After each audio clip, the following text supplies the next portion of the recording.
Welcome to Buckeyes Tomorrow Morning for Friday, April 7th. I'm your host, Tom Orr. The Indiana game is in 149 days. The game against Michigan in 233 days. The Ohio State spring game is in 8 days. And we're going to be talking about Ohio State spring football in just 1 minute. But first, there is a little bit of Ohio State basketball news to talk about. Tony Gerdeman joins me today. Tony, Ohio State just added a transfer, and it is a Big Ten transfer. It is someone who's been a productive player in the Big Ten over the last few years. Who did Chris Holtmann add, and what could he bring to Chris Holtmann's next Ohio State men's basketball team? Yeah, former Minnesota Gopher Jamison Battle, 6'7", 225-pound lefty forward who can score inside, can score outside, has three-point range, is about a 35% shooter over the course of his career from deep, and a 17-point-per-game score in 2021 and 22. Dropped down to about 12.5 points per game last year, possibly because of a foot injury that he suffered before the season and had to have surgery on right before the season. So the Buckeyes had a veteran forward with 4-year starting experience, first 2 years at George Washington, last 2 years at Minnesota. Guy who can score, can catch and shoot, can also drive and score that way. So veteran scorer for Chris Holtmann, which I think is a good add. Yeah, that is definitely a good addition for Chris Holtmann. That is a program that has had to go through some transitions with guys leaving for the NBA, guys, Eugene Brown just entered the portal. So with, as you know, roster turnover being what it is these days in modern college athletics, it's hard to do all of that with just the freshman class additions. He's bringing in a nice freshman class this year. Could potentially still add Bronny James, LeBron James' son. That one supposedly down to USC and Ohio State. We'll keep an eye on that one for you, but at least for now, one veteran addition to Chris Holtmann's next Ohio State men's basketball team. All right, so enough basketball talk. Let's talk a little bit of football. The spring game just over a week away, so this seems like a good time to take a look back at the first 2/3 or so of Ohio State spring ball, what we've learned, some of the guys who maybe have made the most of their opportunities so far this spring. Sometimes that's guys looking to replace someone who's departed for the NFL. Sometimes that's guys who just have other people in their position group who are missing the spring due to minor injuries or whatever, who have made the most of those opportunities with the ones. So today we're going to be talking about the 5 guys on the offense. Tomorrow we're going to be talking about 5 guys on the defense. So some of the biggest movers in spring ball this year. And Tony, I guess let's start up front on offense. Carson Hinsman, I think this is someone who came in day one of the spring, was repping with the ones at center. That was not necessarily something we expected to see, but he feels like he has really made the most of his opportunities this spring. Yeah, definitely. And when Ohio State goes to the portal kind of to replace Luke Whippler, looking for a starting center, and they bring in Vic Cutler from Louisiana Monroe to fill in that void, you kind of just, Vic Cutler will eventually be the starter. And because that's what Ohio State does. They go to the portal for starters. But this just being the spring, Vic Cutler is still learning all of the calls, learning all of the offense. And the Buckeyes are also without Jacob James, who has been a backup center over the past couple of years. He's dealing with recovering from an injury in the spring, so he's not available. But Carson Hinsman, redshirt freshman, has stepped in and has been playing center for, not the entirety of his career, but has certainly went into the offseason knowing that he had a chance to win a starting job, and has taken to it and has been with the ones, every time we've seen him. And you'd think, like, when will Victor Cutler start to make a claim, make a play for the job? And it sounds like, Hinsman has been doing the work and keeping Vic Cutler at bay, but we'll see how the summer and the fall camp goes. But I think, from talking to him and from talking to other people about him, he seems to have really, really stepped into this role and understands what it means and the weight of it.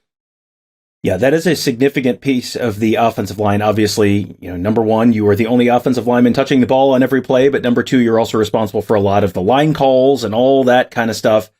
So you are in charge of a lot. You have to be a very heady player.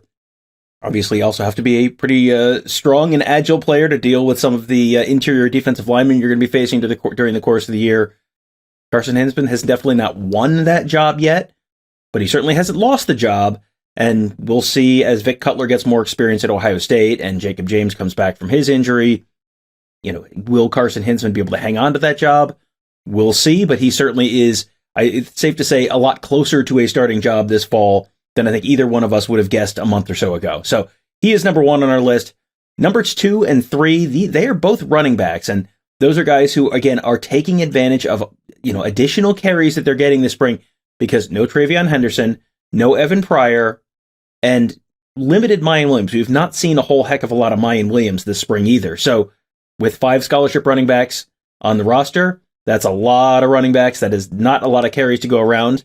But with 3 of them on the shelf this spring, or on the shelf for at least part of the spring, well, Tony, that has meant a lot of opportunities for Dallin Hayden and a lot of opportunities for Chip Trayanum. And from what we have gotten to see, and we've gotten to see some scrimmage time, we've gotten to see some practice time, both of those guys seem like they are really making the most of those opportunities. Yeah, this is against a defensive line that I think most would say has been winning the spring. And they've been able to make some plays and get in there. I think everybody probably saw Chip Trayanum go for 70-odd yards in the student appreciation practice.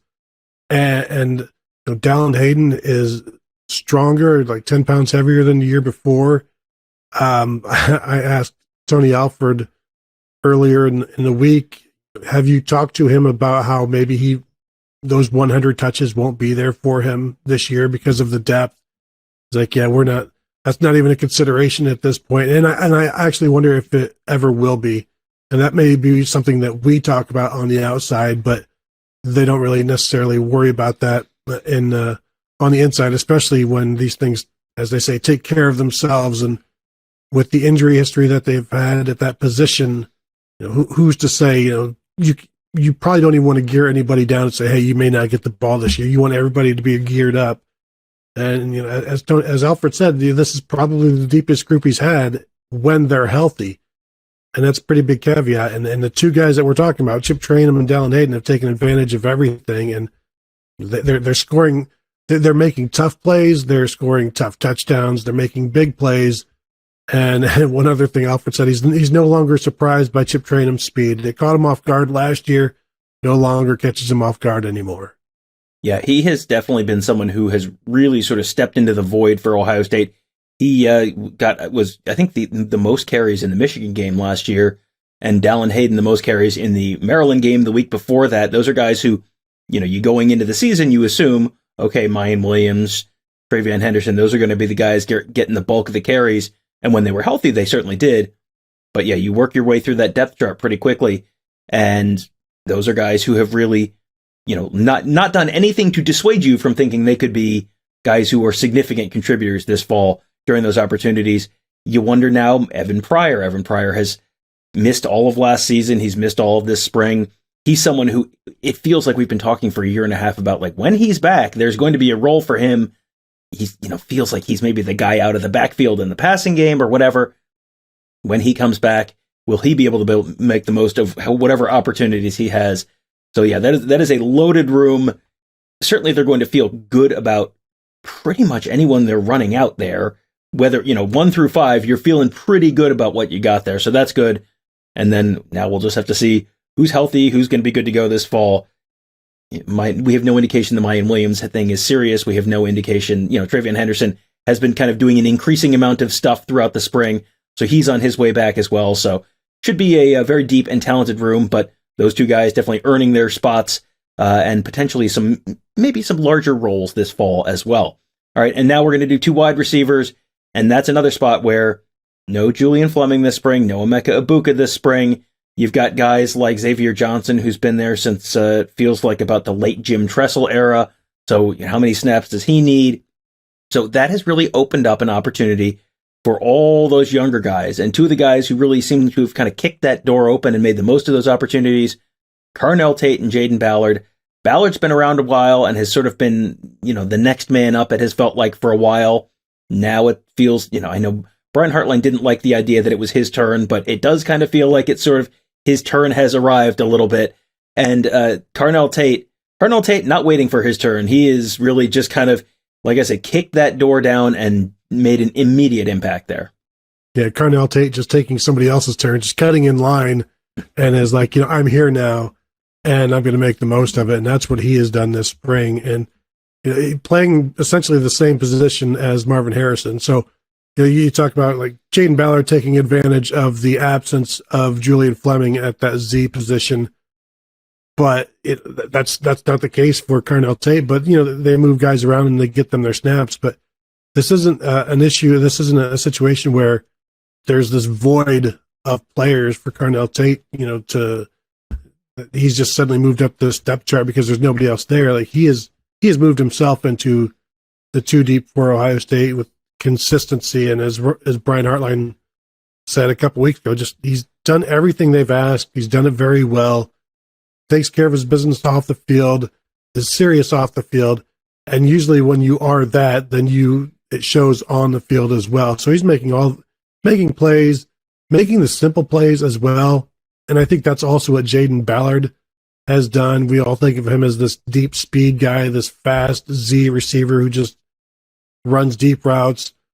But also, as we've seen him in scrimmages, he's catching short passes. He's becoming a more well-rounded receiver, a better route runner, a guy that isn't just out there to run off the defense so that they can throw it underneath to Marvin or Xavier Johnson, somebody like that. So becoming a more integral part of the offense and a more tangible part of the offense.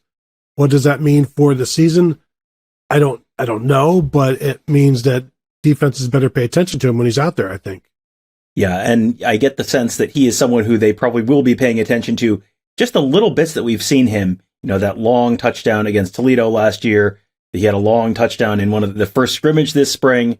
It doesn't take very many of those for people, both Ohio State fans and coaches, and also opposing teams and coaching staffs, to notice when you're catching long touchdown passes. That is something that tends to draw a little bit of attention. So we'll see if he can continue doing that this fall, but has certainly done a lot to earn a spot at least in the rotation for this fall. So that is our look at the 5 guys on offense who've kind of made a move this spring. We're going to be back tomorrow with a look at the 5 guys on defense who have made a move this spring. And then this time next week, we'll be ramping up for the Ohio State spring game. The forecast is absolutely gorgeous.